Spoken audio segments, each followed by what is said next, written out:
In the pursuit of understanding war, its causes, conduct, and consequences, the MacArthur Memorial presents The First World War, Part 3, Stalemate. Paris, early September 1914. One of the great capital cities of Europe has undergone a drastic change. Early elation over the war has given way to a sense of impending doom. Public buildings, restaurants, and shops are closed, and 50,000 Parisians, mainly women, gather in the great cathedral of Notre Dame to offer prayers for France. The cause? After a month of warfare, the German army is drawing closer to Paris and victory. Newspapers around the world, including those in the United States, announced that Germany will win the war within a matter of days. German military leaders are certain of victory as well. German First Army Commander, General Alexander von Kluck, believes he can crush the retreating Allied forces. He abandons the Schlieffen Plan and moves his army east of Paris and south of the Marne River to deliver the final blow. After weeks of retreating, French General Joseph Joffre sees an opportunity. Unknown to the Germans, Joffre has gathered forces from the south of France and from France's African colonies to create a new Sixth Army in Paris. It is purged for an attack on von Kluck's exposed right flank.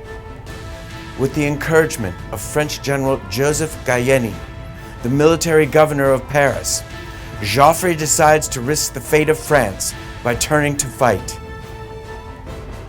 On September 6th, 7 French armies and Field Marshal Sir John French's British Expeditionary Force attack 6 German armies on a 150-mile front, pitting millions of German, French, and British soldiers in the largest battle the world had ever seen, the First Battle of the Marne.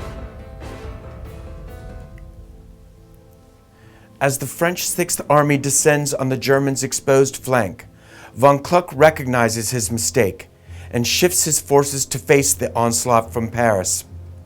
But the move creates a 30-mile gap between his forces and the German Second Army.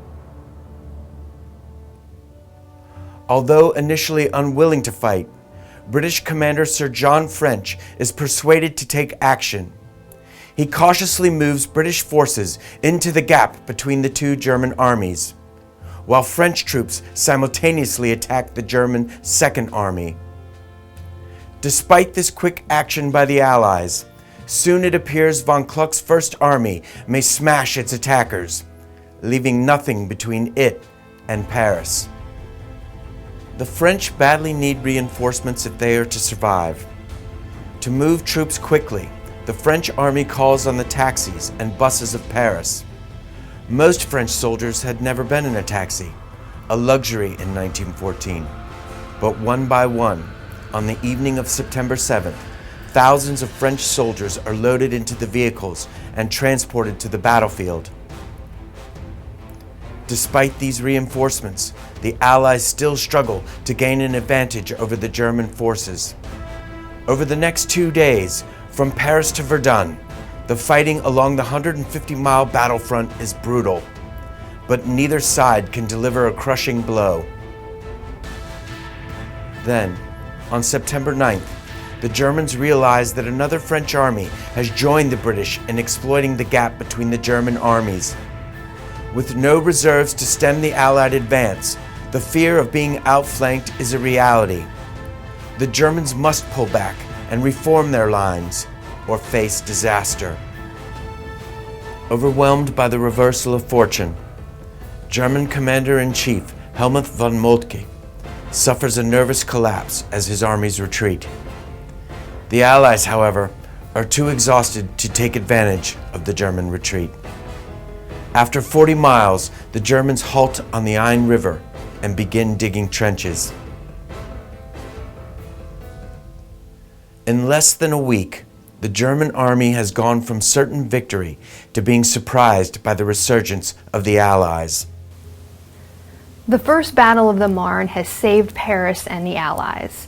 The Allies call it the miracle of the Marne, but it has come at a cost of approximately 500,000 casualties on all sides.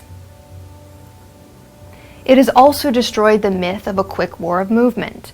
Now both sides are digging in and fortifying their positions. Over the next years, trench warfare will dominate the Western Front from Belgium to Switzerland, bringing with it new technologies, new horrors, and a new word, stalemate. Neither side can defeat the other, nor are they willing to give up. As the Allied and Central Powers struggle to break this stalemate on the Western and Eastern fronts, they begin to look outside of Europe for new battlefields, taking the war to the Middle East, Africa, Asia, and the oceans of the world.